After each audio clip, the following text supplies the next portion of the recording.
So given that the former Brookfield chair, Prime Minister Mark Carney, has built a public reputation around transparency and responsible capitalism, what minimum disclosure standards should apply to public office holders to prevent hidden offshore holdings? Well, I think the use of blind trust is not an appropriate method for dealing with that issue.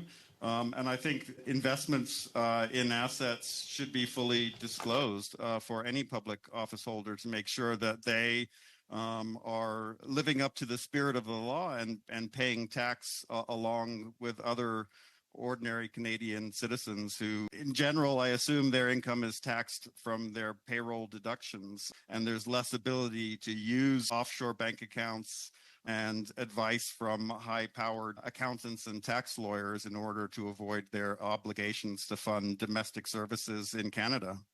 You've said effectively that blind trusts don't work in this case for the purposes of the Conflict of Interest Act. So given that, what specifically would you suggest replace them?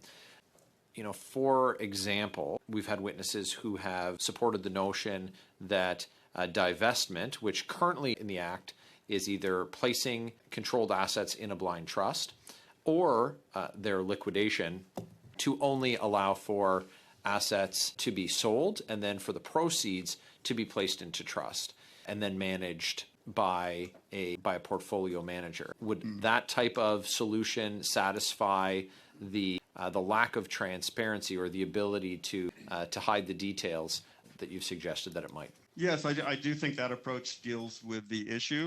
If you're liquidating the assets and then putting the proceeds into a blind trust, I think that sufficiently covers the problem there. Just very quickly, would banning the use of tax havens by public office holders allow for more transparency for Canadians? Yes, I think that would be an interesting idea to pursue.